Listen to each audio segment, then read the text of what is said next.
I walked in the place, sat by the bar, all the drinks on me, don't go too far, sitting by the bartender, asked her. What's going on? What's going on? It's your boy Icon, and we here on 910 Sports. Once again, what I'm saying, I want to thank God for this opportunity to be able to come on here and have another great show with some great people, and do our thing. Once again, I got my boy in the building. You know what I'm saying? This Mr. just Georgia everything. This football, basketball, baseball, the club, what I'm saying, ball, all of it. You know what I'm saying? He just, what I'm saying? I got my man Steve-O in the building. What's going on, fam? Not much. Just like you said, man, just want to give God give God praise for having another opportunity, man. Another opportunity to do this. Another day to be great. Yeah, man. So, man, first and foremost, I want to get into this. First, I want to talk about, I know we had a few topics we want to get into, but I wanted to first get into this topic about, the LeBron James breaking his record this week. So right now he's sitting at 36.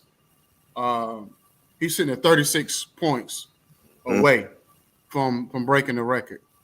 So do you believe, first and foremost, do you think he's gonna break the record on Tuesday or Thursday? It's a Tuesday is a away game, right? That's when they play at Milwaukee. No, both of them home game because they did the ticket. The floor seats went for $75,000. So the floor seats for the game is $75,000. You know what I'm saying? So a lot of people would predict that he'll break the record on Tuesday, but like I said, he needs 36 points to break the record. That's tough. So do you think? That's tough. If I had saved up money all my life, and I'm like, I got this is what I saved up all this money to go see. Whatever amount it was. And I had to pick a game. But I'd be so mad if I picked the first game and he didn't do it. Let's say he scored 30 points. I'd be so mad. Or if I picked the second game and he scored 37 and then you done bought that ticket. That's tough. Ooh. Yeah. I'm gonna say Thursday. I'm gonna say 36. 36 is doable for him on Tuesday. Don't get me wrong, but I'm gonna say Thursday. I'm gonna say Wednesday. Tuesday he'll have 26, and then he'll clean it up on Thursday. Yeah, get the rest on Thursday. I just think it's gonna be kind of like, because LeBron is not the type where he's gonna like kind of force the action. Like if it was like a Jordan or a Kobe, or even like when Steph broke the record, the 3-point record, he was like forcing up shots, and like he actually went into a slump because he was trying to get the record so bad. You know what I mean? And was throwing up wild threes and all kind of stuff trying to get that record. And LeBron game ain't really based on that. Like he's not gonna be the one to be out there like being noticeably like just jacking up shots to get the record. Unless he get close, like maybe like let's say in the fourth quarter he already got like 26 or something or 30, then he might try to push himself to go ahead. Of course, teammates gonna be saying, "Bruh, shoot." You know what I'm saying? Exactly. That's what they're gonna start doing. Fourth quarter, if he start to get really close to the record at that point. So you know what I mean? I'm gonna say, and they playing against the Thunder. You know what I'm saying so. I'm gonna say he will, just because the magnitude of it, and then the pressure, and the fans gonna be like kind of pushing for it. He's gonna be at the crib, and they're gonna be kind of forcing him like in his head to like shoot the ball. You know what I'm saying? And then LeBron is like a people pleaser to a certain degree. I can see it. He like kind of try to force himself to try to do it. You know what I'm saying? I can see that. So, I can definitely see that. Yeah. I can see him doing like a situation where they had with Kobe. You know what I mean? Like giving him the ball at the end of his career. Remember that last game? They were just giving him the ball. They were like, "Just shoot." We said screens. That's all we doing. Ain't nobody else shooting but you. So I can see a scenario like that, especially if you say playing Oklahoma City. They probably can blow them boys out. They should. You know what I mean? Talent wise, they should be leading pretty good until the fourth quarter. he's been pretty consistent with his minutes, not like overplaying him. Like he ain't played the whole game and now won the last 2 games. So I think he'll kind of and do he's it. Gonna be risky because it's gonna be like a 3 days into that game. So he's gonna be I think he'll be pretty rested up too. You know what I'm saying? You had to buy one ticket, like if you get one ticket, if the wife tell you go ahead, you can buy your ticket to go. Like she give you the green light. Which game you going to? What, the Tuesday or the Thursday game? Mm-hmm. I would have probably just went ahead. Me, I'm not really in the betting like that, so I probably went to the Thursday game because I'd have been mad if I would have went Tuesday game and he would end up with like 30, like 6 points away, and I'd be mad. So I would just go to the Thursday game just because I'll be like, well, if nothing else, ain't no way in the world if he got 26, he ain't getting 10. The man went like 100 and like 1,380 something games, scoring 10 points or more. They said he got more 50-point games in his career than he got single-digit games. Right. You know what I'm saying? So he got like 14 50-digit games, but he only got 8 single-digit games in his career, and 6 of those was in his rookie year. So that means 2 times in his whole career, he scored under single digits. Yeah. These are single digits. 2 times. 2 times in his career since his rookie season. Do you think this record feels a little bit different for everybody? Because we've seen LeBron come in from a child, grow up, go to Miami, learn to win championships, come back home, win championships. It's like we watched this man grow up like his whole professional career. Do you think this record feels a little different for you? Like watching, like it's a little personal. Like you know, I didn't personally do it, but I feel like, I watched this whole journey, and I never thought starting this that we would get to this point, but we did see the greatness from game 1. Yeah, because I feel like this, and this was the question I asked this question within the question. If you look at the bottom of the screen, I was like, well, does this record make him the GOAT? And I'm like, at the end of the day, whether you hate LeBron, love LeBron, look at all the other stuff that go along with records and greatness and everything else, this is the one unbreakable record in sports that people never thought was going to be broken, period.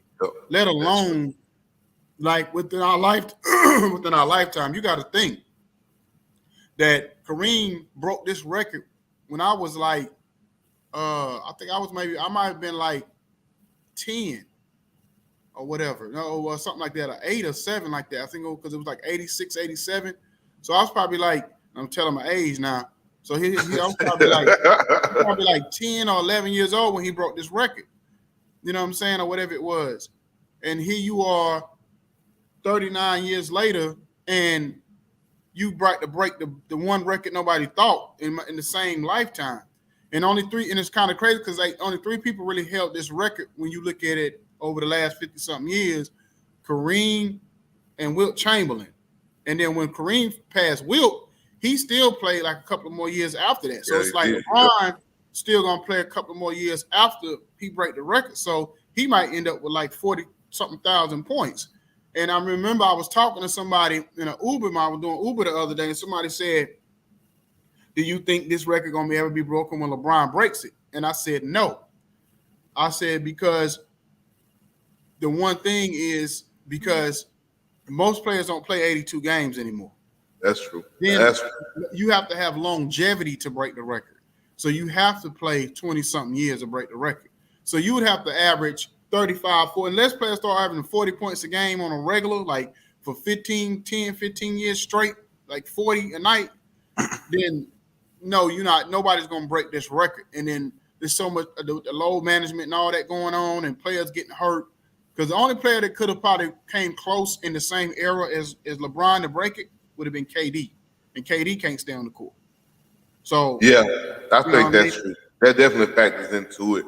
But do you think that because of the way the game is going, though, the high scoring, 150 points, 160 points, is becoming routine sometimes in the NBA, at least 120. I remember at one point, it was a game that was 89-93. That was a high scoring game at one point when I first started watching basketball. So now you look at the needle. Now it's moved to 120 points. I believe at one point, you might get somebody that average a 35 a game, or 32 a game, 36 a game. I believe it's coming because of the 3-point shot and how they've integrated that into the game now. I think because you have people like Steph Curry who can shoot the lights out. Can he do that at age 30, 35, 36, 37, 38? I don't know. But it doesn't require that much athleticism, as Reggie Miller played well into late 30s. So maybe Steph could break it if he stays, like you said, but that healthy and load management and all those different factors and players not playing every day. And, if it's a back-to-back, they sitting out. Yeah, all that stuff definitely going to factor into it. But I think with that 3-point equalizer, you might. I mean, maybe not. We might not be watching the person right now, but I think it's possible. But I know one record that will not be broken. I think that's Emmitt Smith. I hate to say that. Boy. Emmitt Smith. Emmitt Smith, that record. See, that record is not unbreakable because people couldn't do it. It's unbreakable because of the way they look at the running back now. Yeah. See, that's the only reason why. Because if you look at somebody like a Derrick Henry would be. I feel like he would be a type running back would be capable of breaking that record if he kept going. You know what I'm saying? But the fact that the NFL doesn't look at the running back the way they look at the wide receiver or even the tight end, that's the reason why that record probably won't be getting broken anytime soon. But that's kind of like a different scenario than like the scoring record, where the scoring record I think won't get broken because of the longevity part of it. I get what you're saying with the point scoring a lot of points, but you got to think LeBron James has played 20 years and he's never had a significant season-ending injury. Like Steph has had injuries where he's been knocked him out for a whole season on a couple of occasions. Yeah, that's right. James Harden, you know what I'm saying? All these players that can score at a high level. Kobe, when he played. Even Jordan, early on, he had the broken foot that knocked him out for a significant amount of time or whatever. And then he quit a couple of times or whatever. So mentally, he couldn't even stay. He couldn't even stay. He played so hard mentally, he couldn't keep up with his own pace. So he had to keep quitting, to play at a high level. So I think, what's going on? What's going on, just trying to think of a player right now who, like you said, who hasn't had any significant injury, scores a lot of points at a high volume, and really take care of themselves like that. I would say Luka, but he don't take care of himself like that. Luka's not built like Giannis. I would say Giannis. Giannis, because Giannis will give you 40, 50 too. You know what I'm saying? So he could possibly get close. I can see that. Or whatever. In a few years, like I said, it would take 20 plus years to do it. I'm not sure. Like I said, I don't know what his game will look like 15, 16 years from now, because his game is not really based on. It's not really based on athleticism in that way, because he's so big. Who you talking about, Giannis? Giannis is not really based on athleticism. Like, it's not like he's based on jumping out the gym. You know what I'm saying? Or he uses going through the lane head. He's kind of like he reminds me of a LeBron, but this was not so much for this. He's going to put his head down and get to the basket, and you can't stop him. Yeah. Like, there's nothing you can do but about it. But even when he's like 35, you're not going to be able to stop him. Like, nope. It's like with Shaq, the only thing that slowed Shaq down was just like he just got older and he ain't take care of himself. Yeah, if Shaq would have worked out in the off season and it's just as and not used the regular season to get himself into shape, then I think Shaq would have been way more dominant. He'd be way higher on the list. He would have did it for a longer period of time. But Shaq didn't really take care of himself in all season. He'll tell you that. Yeah, because like if you look at Giannis is 7 feet tall, 6'11", 7 feet. It's almost like I said, what Kareem did was almost unheard of, because normally you don't get nobody that big that can stay healthy. Because normally you that big, you usually got some issues, foot, ankles. You're gonna have some knee issues, some foot issues, ankles. That's what Kevin Durant, because he, you know what I'm saying, like he got such a frail frame body that, you know what I'm saying, I think that's part of the reason why he get hurt so much. You know what I mean? And I don't really think that Kevin Durant hoops a lot, probably in the off season and all that. but I don't know if he works out a lot. You know what I mean? The difference between he told you that. He told us that. He said he don't like working out. Like, he don't like weights. He don't like nothing. So that'll catch up to you after a while if you're like Giannis. You can tell he work out. You can tell by the way he built and whatever he work out for real. But you know what I mean? I think Kevin Durant part of the problem is he don't work out, so he don't. We'll probably work on his limbs and his flexibility and all that kind of stuff. He just go out there and hoop, and I guess he's looking like I'm a hoop until it just fall apart on his own. You know what I'm saying? So I just think that it's a different mindset when it comes to the way he approaches the game. You know what I'm saying? So, but yeah, that's kind of how I look at it. Not ever give us free. You say shaking my effing Luca and non-talking African give us free. Riding Tigers are through. Man, this junkie here. Go to sleep, bro. This junkie crazy. Anyway, so next, man, let's talk about the next topic. Kyrie Irving getting traded. Yep, I already. So it doesn't surprise me because I almost was thinking to myself, if they keep losing the way they losing, you know what's gonna happen. Like, because I remember throughout, I even heard. I know y'all be getting on me when Colin Carr heard, but to me, I actually respect him more than I do a lot of. I listen to him. You know what I'm saying? But I Crystal and them always be like, Colin Carr heard, but I was like, but one thing about him, he will walk it back if he said he was wrong. If he say something and he be wrong, then he'll come back and say I was wrong. But he have a whole segment about where Colin was wrong, and he admit that he wrong. So guys like that I can deal with. But you have a guy like Skip Bayless, man, who just it is what he said, and he leave it at that. And even if he wrong, he's still gonna stand on it and double back down on it again. Them the ones you be like, come on, you can be wrong, bro. It's okay to be wrong. So. Yeah, especially when you ain't never played the game. I could see if you played the game 15 years, then you could stand on what you stand on. But if you ain't never played the game, when you wrong, you need to say you was wrong because you look crazy not saying you ain't wrong. But especially when you try to blame the player for being the reason why you ain't. Well, oh, I would have won if LeBron would hit the free throw, or I would have won if Mike Evans would have caught Tom Brady catch, because if you're never gonna bring Tom Brady. If Tom Brady, when he threw the pass, and even it was a perfect pass, it could be the worst pass in the world where he should have dove for the pass. It was a dominable pass catch where he could have dove and caught the pass. And like, what, bro? You tripping? But anyway, like when it comes with the Kyrie thing, it don't surprise me because I even heard Colin say early in the season, if it was him, knowing that Kyrie gonna be a free agent, he said that when Kyrie started coming back was balling, that he would have traded him right then and there, because he was like, you could get something for him now because the stock done went back up. Because he kept saying the Nets they a good regular season team, but they not going to win no championships.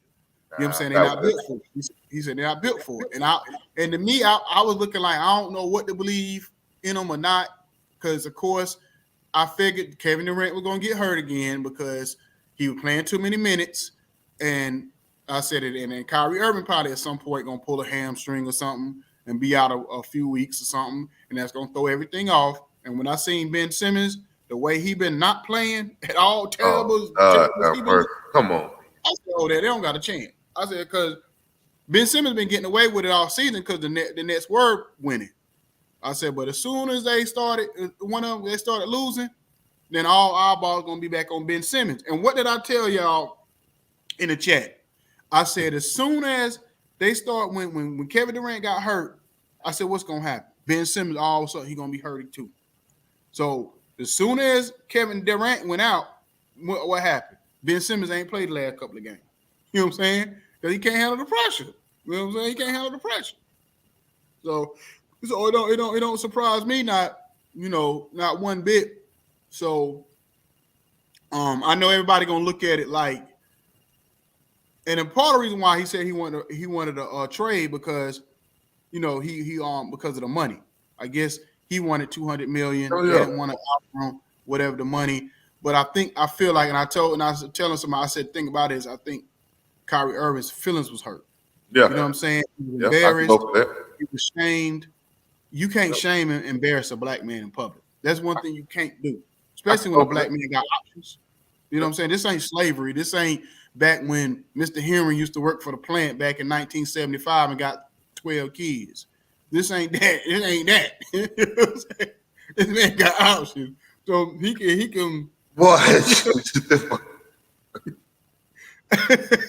I'm just saying. You know, it ain't one of them moments where you know that your old granddaddy, you know what I'm saying, been working at the same plant for 30 years and Mr. Charlie come and say, you gotta work overtime. Well, Mr. Charlie, I got to go over here and do da da da. If you don't stay, we'll find somebody else. You know, that's the first thing they if you don't do something, we just find somebody else. You know, well, Mr. Charlie, I've been working for 30 years. This is the only time I am 30 years. I only asked you off one time. And this is the first time I asked you since my mama died. I mean, you Are you crazy? you know what I mean? And then, you know what I'm saying? That's how it be, though. Are you crazy?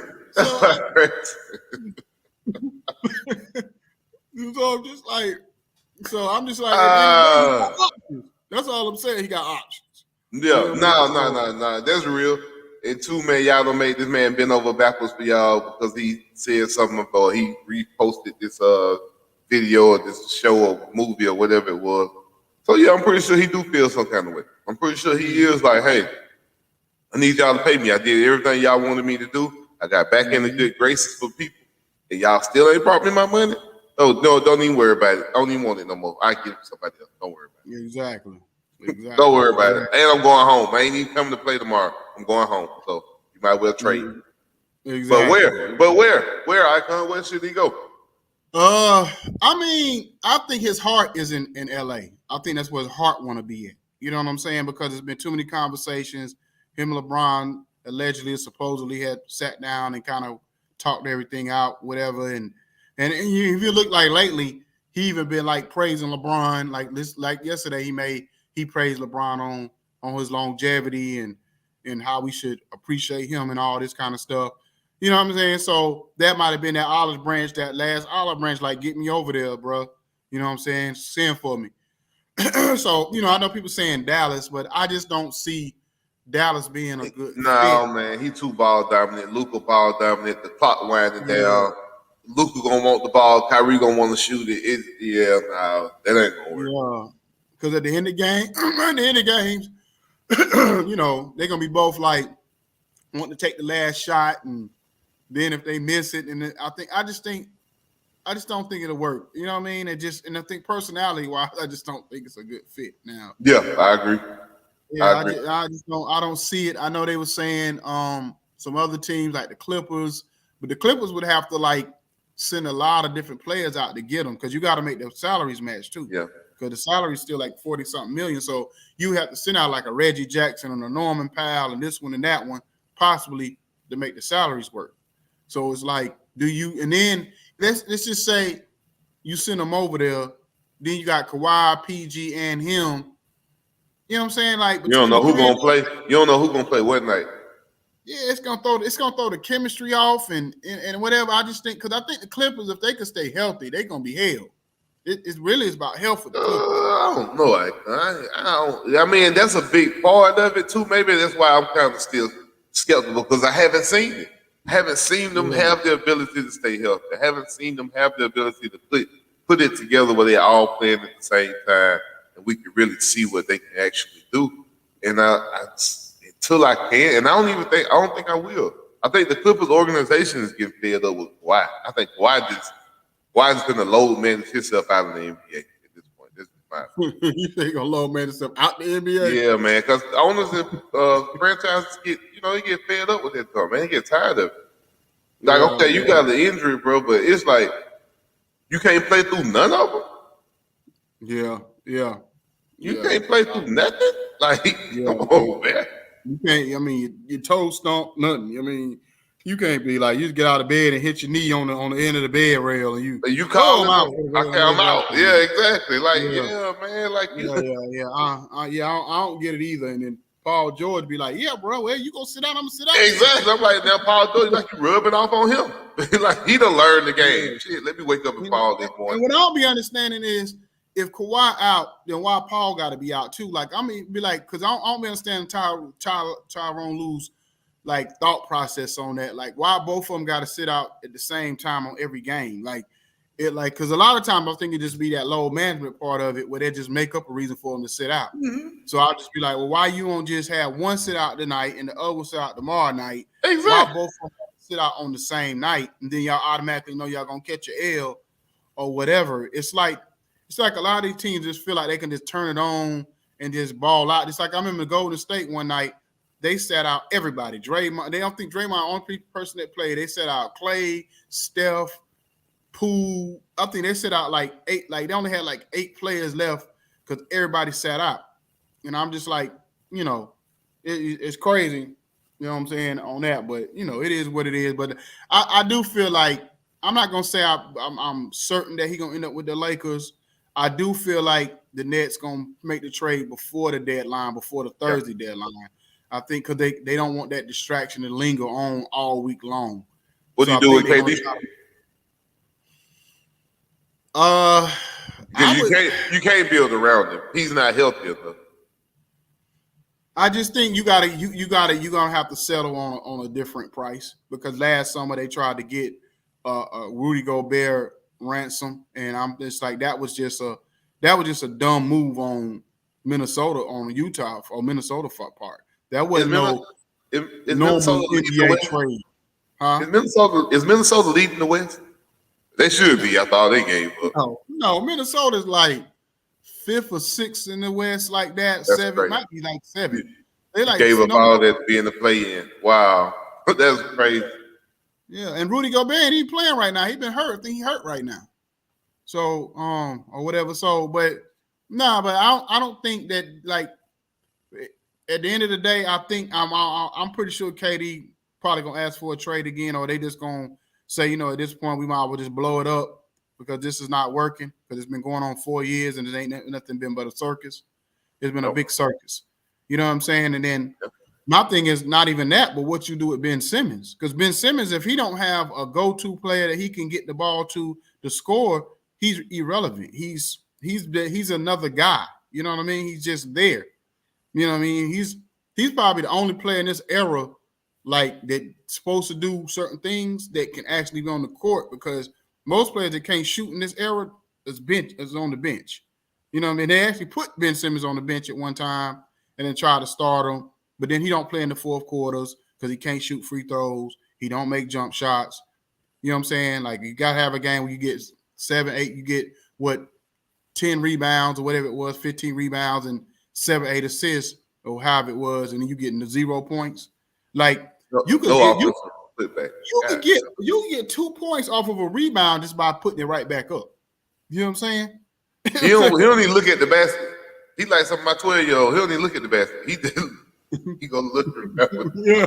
So when he grab the ball, just turn around, look around. It's like people being embarrassed to shoot the ball. Like, oh, I'm at the basket. I'm too embarrassed if I shoot this ball, and if I miss, even though it's a layup, I'm gonna feel embarrassed. It's like you more concerned with the way it's gonna look than just balling, just playing ball. You know what I'm saying? Because you 6'10", you can if nothing else, just go up for the dunk every time, and if you get it blocked, you get it blocked. But if nothing else, that's a surefire way of getting. He's scared. He's scared he's gonna get fouled. You still got and-ones, free throws. If they know they ain't gonna let you. If you can't shoot a free throw, I'm not gonna let you get this ball up to get an and-1. So now I got to put you on the line. Everybody looking at you. The crowd going crazy, yelling at you. Yeah, that's why I appreciate Giannis because Giannis can be 0 for 10 at the free throw line. He's still gonna keep shooting. You know what I'm saying? Ain't lying. Yeah, I did. I used to take up for Ben, and I still take up for anybody who say they have a mental illness problem, but that ain't got nothing to do with you playing bad on basketball court. Once you out there, you out there. So yeah, like I said, I just left it alone because me personally, I didn't think you can't tell. There's no way to tell. When somebody has to say they have a mental illness, you got to go with it and leave them at that. Yeah, so I just said, you know what, I'm just gonna leave this alone because, but we're gonna go ahead and talk about the elephant in the room. I'm gonna give you your 5 seconds of feeling good. Y'all beat Duke beat Carolina last night. I wasn't gonna bring it up because I don't like neither team. Both of these teams are constructed horribly. Yeah, that's what I was gonna say. The thing about it was, even though it was a close game, it was probably the worst played Carolina Duke games I've ever seen. Man, because normally when a Carolina Duke game come down to a wire and nip and tuck like that, you be on the edge of your seat, like back excited because it'd be some great plays. You know what I'm saying? It just looked like it almost looked like two high school teams playing last night. Turnover, air ball. I was like, come on, y'all shooting air balls and this 2 minutes off. It was terrible, man. It was terrible. I was like, boy, how the mighty has fallen, boy. Because we going to the tournament. We both gonna be in the NIT. We might be in the NIT championship game against each other. You're right. That was terrible last night. I was like, man, we look. And I didn't know Baycott was hurt. I was at least expecting for him. I was like, okay, at least I get to see the big man. I thought Baycott was hurt yesterday. No, he didn't play yesterday. Baycott was. Baycott had 18-11 last night. I don't know who you think about. Baycott played last night. I don't know why I think I'm better Baycott played. Baycott played last night. You know what I'm saying? But it just, like I said, it was just a terribly played game. And the referees, of course, they wasn't calling nothing on Carolina. I'm talking about it was one time where it was a couple of plays where dudes when Carolina went straight down the middle trying to dunk and everything, trying to get a call, still couldn't get one. I was like, dang, what they the referee. But the referee yesterday was I was like, they was on one yesterday. I was like, this is terrible, but maybe they were trying to just let them play because the game was so bad, and they felt like if they over officiated, it would make it 10 times worse. Because I know some of them officials at my game, them 12-year-old games, like, look, man, I can't call everything. We'll be out here all afternoon. So maybe they took one of them type of approaches. Like, look, man, y'all just play and get the game over with. At this point, it ain't even entertaining. The fans weren't even into it like that. The crowd wasn't rocking like that. It just didn't. You didn't have it, man. You didn't have it. You can tell both of those programs are, I guess, trying to kind of find themselves with these new coaches. So, yeah, that's true. That's true. So, but anyway, moving on. Derek Carr and Aaron Rodgers. You know, that's the next big story in the news or in the sports world. Where they gonna go and all of that. You know, you get all the speculations. Right, 4 or 5 teams want Derek Carr from us and the Commanders to the Saints to the Panthers to few teams.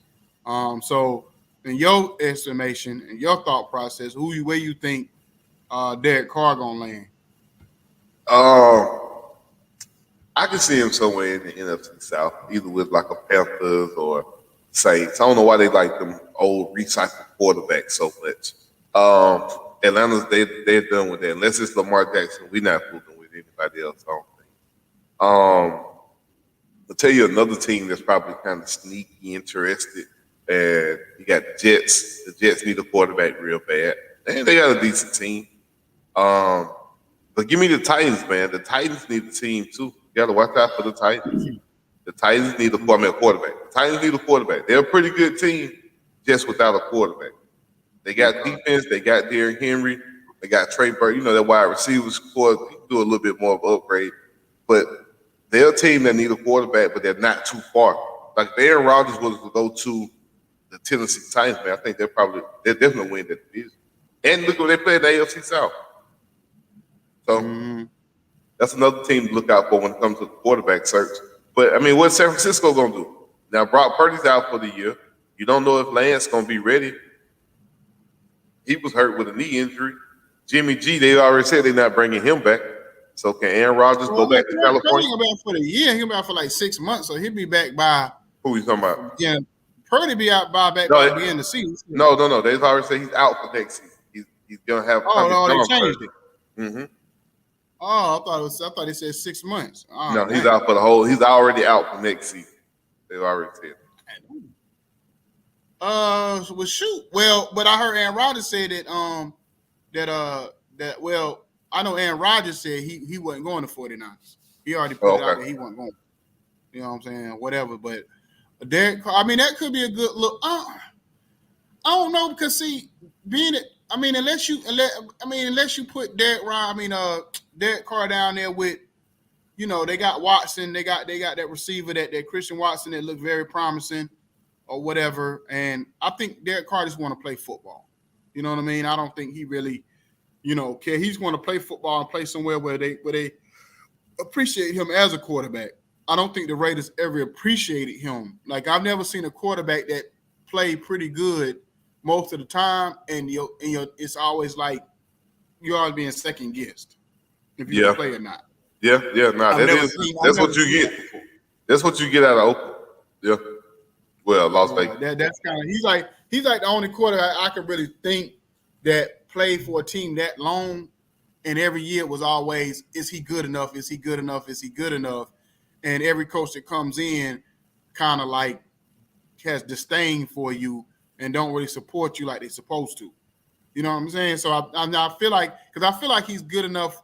I ain't gonna say to win no Super Bowl, but we've had quarterbacks that were lesser than him that got you to NFC championship games. So I think he can.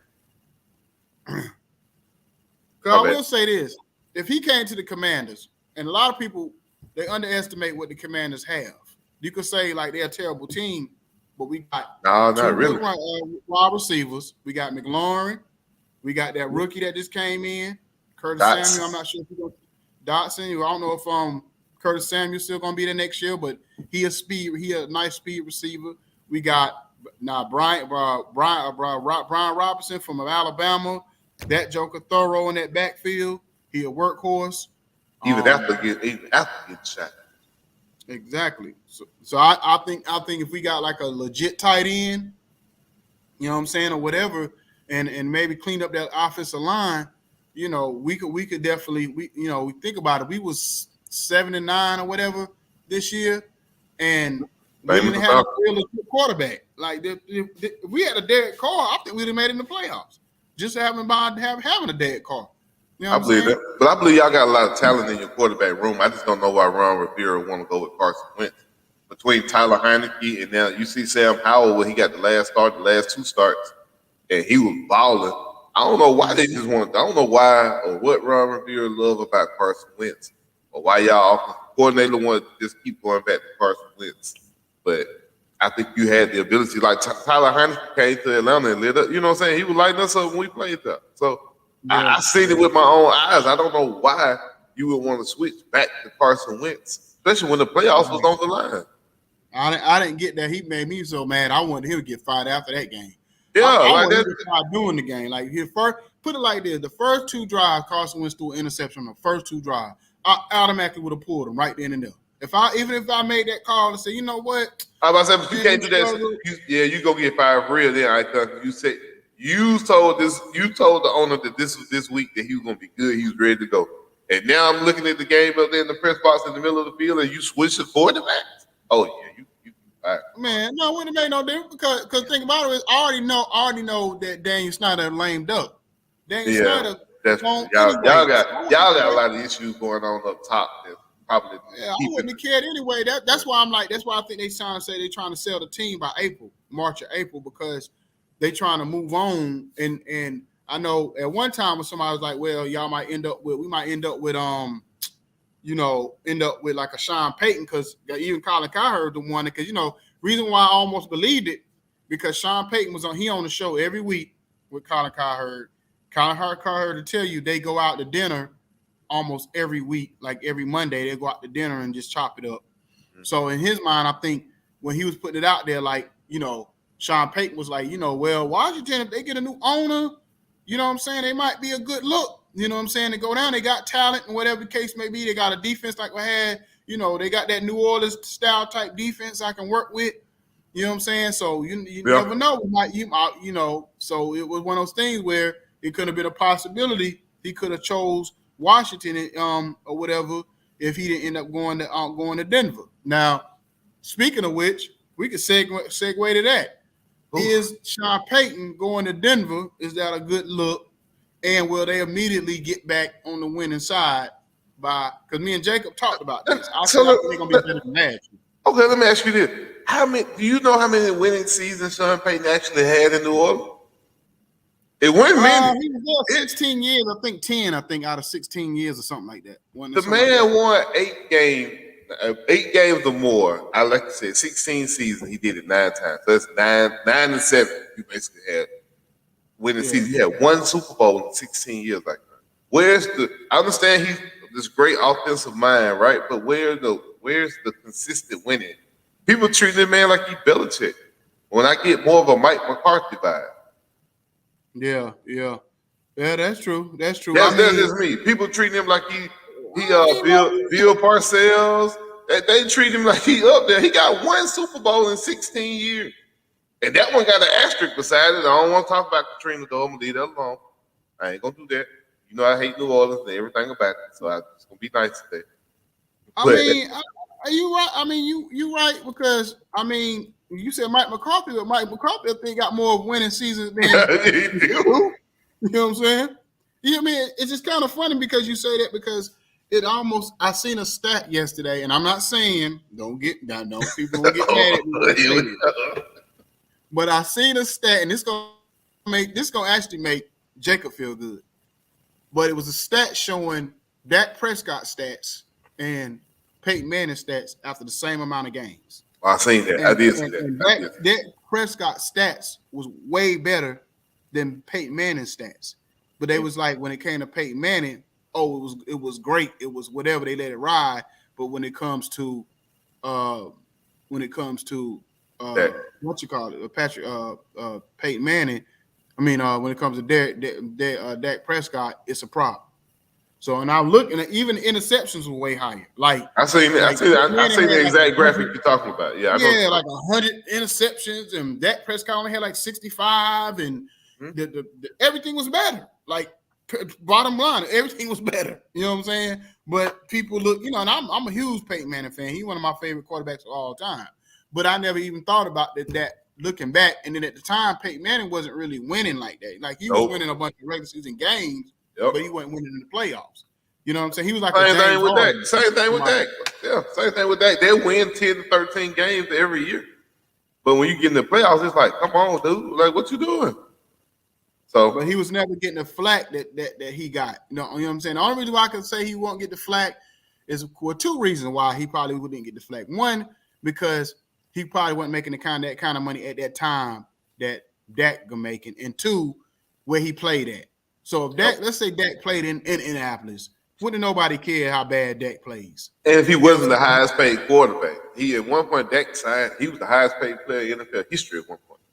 You know what I mean? The man making $47 million a year. And they're about to extend him to try to kind of cut down that. But when you do them kind of extensions, you basically just kicking the salary cap hit down the line. It's just moving it down the line. So if that's what Dallas is about to start doing. With a mediocre quarterback, they're about to turn into the Atlanta Falcons after we lost that Super Bowl. That's exactly what they're about to turn into. So I watched Matt Ryan. Yep, they're about to turn into Atlanta Falcons. Because you have an overpaid quarterback who's just going to be mediocre. You can't keep your offensive lineman like that. You're going to always have to draft a new weapon or something for him, a la Julio Jones. You're going to have to draft a new weapon for him to always take him over the top. And I don't think that defense can maintain like that. That defense, they had led the league in turnovers, and you had Michael Parsons going ham. But when they got in the playoffs, what happened? People can scheme against that. You can scheme against Michael Parsons, take him out of the game, take him, take his influence of the game away.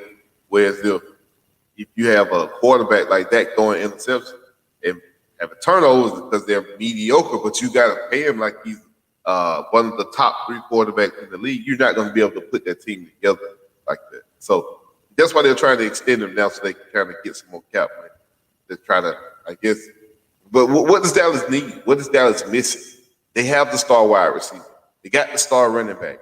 They have the offensive linemen that are going to the Hall of Fame. You got the defense now. You got the cornerback. You got everything you need except the coach. Yeah. I don't. Thing about it is you're gonna have to get another running back next year because Tony Pollard probably gonna be out. Yeah, all the next year. But you can draft them. You can draft them. They can draft them in the second. So y'all got Brian Robinson in what? Yeah, we got him like in the 3rd, 4th round, I think. So you can draft running backs late. That's not easy. Running back, that's the easy problem to fix. But and then they might lose their tight end because even saying Washington is might be in the run and get Dalton Schultz. Oh yeah, whatever. Schultz now he's a good tight end now. Yeah. And they probably can't afford to pay him. You know what I'm saying? Because they done paid all the other skilled players. You know what I'm saying? So he might end up being gone. You know what I'm saying? So because you got Micah coming up soon, so you got to worry about freeing up that money for him. And you got paid defensive player ever. Yeah, and you got Diggs you got to pay. You know what I'm saying? Oh yeah, so he already said he ain't taking no discount. He already said he ain't taking no discount. He want his money. Yeah, and he up this year, ain't he? Because him and so he up this year, so he gonna be asking for his extension, his new payday probably this summer. This season, you know this summer, yeah.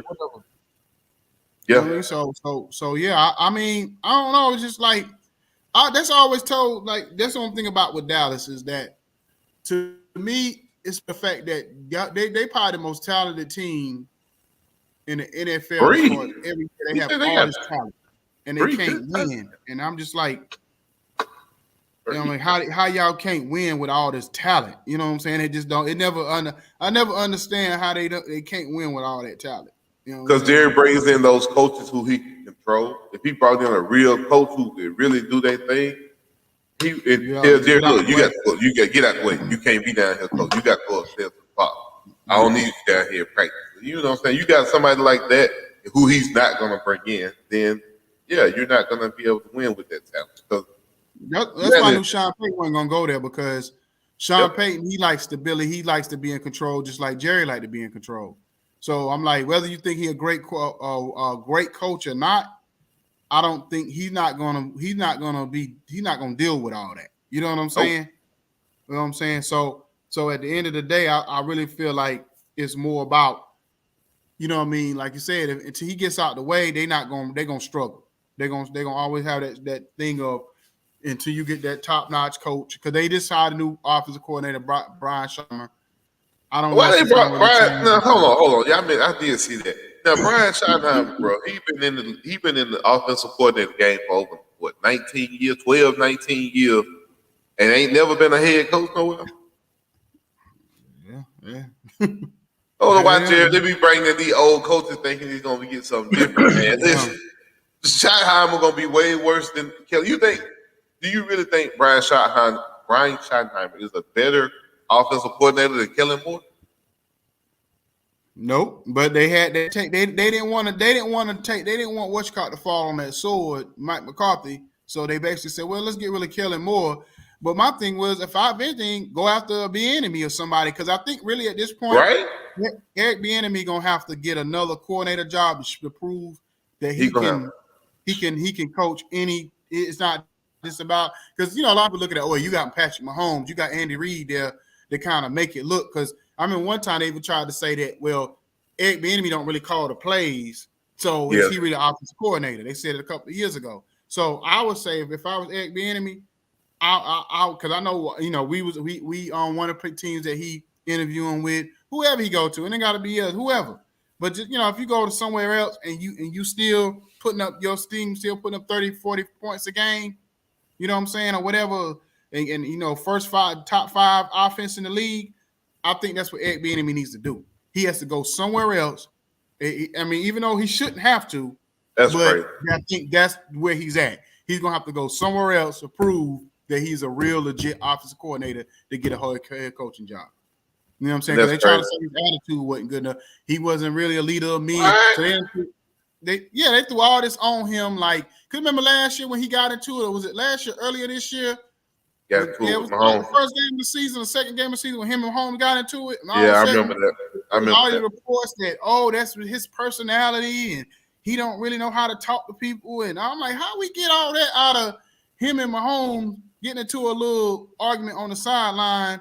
And it really, you know what I'm saying? How y'all get all of that out of that? You know what I'm saying? So it's like, to me, it's like, you know how they do us. Anytime it's us, they're going to find any excuse in the world not to hire us. But I think the only way he going to really get a head coaching job and get offered a job if he goes somewhere else as an offensive coordinator, because, some offensive coordinators do bounce around a couple of times before they get a job.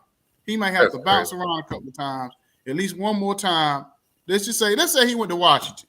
and all of a sudden they putting up 30 points a game. Washington ain't been in the top 5 in scoring in probably 20 years. So if he went to Washington and made them a top 5 offense, it's undeniable. Because if he take this team top 5, then he good. You know what I'm saying? Dude, listen, I don't get it. There's nobody else who's gotten a job recently. Did Sean McVay? Did they tell him that? No. Did they tell Frank Reich that twice? No. Come on, man. We know what's going on. We know what it is. He's too much of a brother, in my opinion. I think he go in there and he be himself, and I think he just too much of a brother. Yep. But anyway, man, great show. We wish our brother Jacob well. Get your voice back. You know what I'm saying? So we can. His damn fingers work. Yeah, I know that's right. But yeah, so man, get your voice right, man, so we can keep this train moving, man. But we'll talk more next week, man. Everybody have a blessed week. Hope y'all win. Y'all got a game. Did y'all win? Y'all played yesterday? Yeah, man. We played yesterday, man. We lost a tough one yesterday. We got one more game next. Saturday. But we got 2 more games left in the season. One of them next Saturday at 1, and then I think we got a Friday game after that at like 9. What's the next Friday? Okay, maybe I can catch one of them. Friday at 8. One of the 2. Yeah, we got 2 left. Then we got the All-Star game. It'd be parents versus coaches. Parents versus coaches and players. So, yeah. Oh, okay. All right. That's what's up. I'm see if I can catch one of these things then. So we out of here, man. See y'all next week. Yes, sir. I walked in the place, sat by the bar, all the drinks on me, don't go too far, sitting by the bartender, asked